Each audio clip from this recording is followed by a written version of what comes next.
যাচ্ছে না? আমি তো কবে থেকে রেডি হয়ে আছি। তোর বউ পাশের গ্রামে একটা ছেলের সাথে চলে গিয়েছে। এখন আমার সব কিছু হচ্ছে এইটা। মা চলে যাওয়ার পর থেকে আমি ভালো করে কিছু খাইনি। আমি বাঁচবো, আমি আমার ছেলের জন্য বাঁচবো। আপন তুই ছাড়া আর কেউ নেই। এই বোন, আমি দুদিন ধরে কিছু খাইনি, আমাকে কিছু খেতে দেন। আমি তোর মা, তুই চিনতে পারছিস নি আমাকে?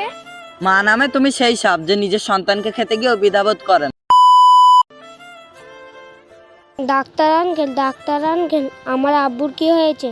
তেমন কিছু হয়নি, তোমার আব্বু খুবই শীঘ্রই সুস্থ হয়ে যাবে। অতিরিক্ত মানসিক চাপে ও নেশা করার কারণে এরকম হয়েছে।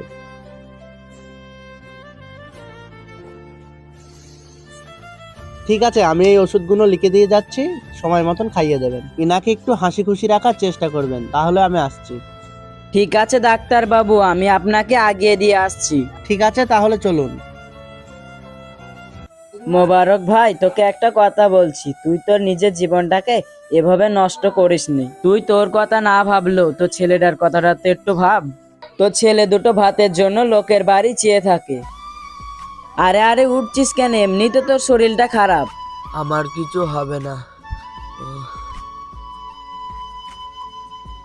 আদর, তুই বলতে পারিস আমি কি ভুল করেছিলাম ওর কাছে? ওর কথা ভুলে যা, দিয়ে নিজের জীবনযাপন নতুন করে শুরু কর।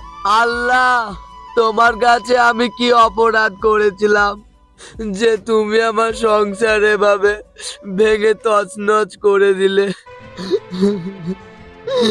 হ্যাঁ, আমি বাঁচবো, আমি আমার ছেলের জন্য বাঁচবো।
আমি তো পরীক্ষায় পাস হয়েছি। ইয়াহু, আব্বা আমি পরীক্ষায় পাস হয়েছি।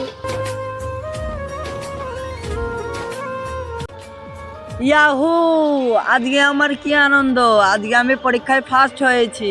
যা ছিল স্বপ্ন আমার, আব্বু আমি পাস করেছি পরীক্ষায়। আব্বু আব্বু আব্বু বাইরে এসে দেখো, আমি পরীক্ষায় পাস করেছি। দেখো পরীক্ষায় পাস করেছি।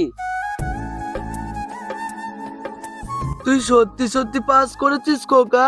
হ্যাঁ আব্বু, এবার একটা ভালো মতো চাকরি পেয়ে তোমার সব কষ্ট আমি দূর করে দেবো। পাগল ছেলে আমার, যা তুই হাত মুখ ধুয়ে আসগা, আমি খাবার রেডি করছি। ঠিক আছে।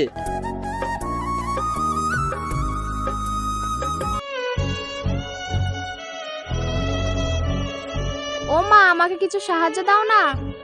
ঠিক আছে, আসছি। এই নাও। এই তুই রেশমি মামাই। এই তোর একই অবস্থা, তুই একদিন কোথায় ছিলি? এই বোন, আমি 2 দিন ধরে কিছু খাইনি, আমাকে কিছু খেতে দে না। আয় আয় এখানে বস।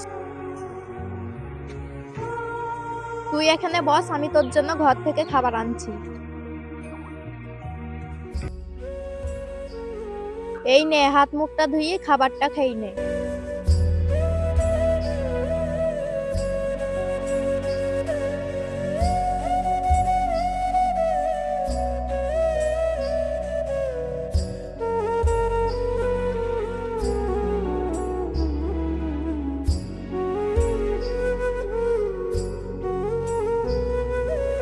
তারপরে বল, তুই এতদিন কোথায় ছিলি? তুই যার সাথে গিয়েছিলি সে বা কোথায়? বোন, সে আমাকে ছেড়ে চলে গিয়েছে। তুই জানিস যেই ছেলেকে তুই চলে গিয়েছিলি সে আজ কত বড় হয়ে গেছে? তুই সত্যি করে বলছিস বোন? আমারই ছেলে? হ্যাঁ, তোরই ছেলে। সে অনেক বড় হয়ে গেছে, সে একটা ভালো জায়গায় চাকরিও করে। এই বোন, আমার ছেলেকে একটু দেখাবি? না না, আমি পারবো না, তুই ওদের সাথে যে ব্যবহার করেছিস। এই বোন, তোর হাত ধরে বলছি, আমার ছেলেকে একটু দেখাস না। কবে থেকে দেখিনি, একটু দেখানোর ব্যবস্থা করে দে না। ঠিক আছে, তুই আর কাঁদিস নি। পরশুদিন মাদের বাড়ি যাব, তোকেও সাথে করে নিয়ে যাব। তোর শরীরটা খুবই দুর্বল, ঘরে গিয়ে একটু আরাম করবি, চল।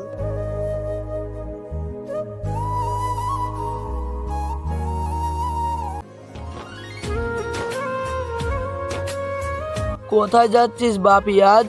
বাবা, সুস্মিতা খালা অনেকদিন পর বেড়াতে এসছে, তাই আমাকে ডেকে পাঠিয়েছে, তাই আমি একটু দেখা করতে যাচ্ছি। থাক থাক, আর সালাম করতে হয় না, তুই তাড়াতাড়ি বাড়ি ফিরে আসবি। ঠিক আছে বাবা। সুস্মিতা খালা, ও সুস্মিতা খালা, বাড়িতে আছো নাকি? আরে রিয়াজ, এসেছো? আসো আসো।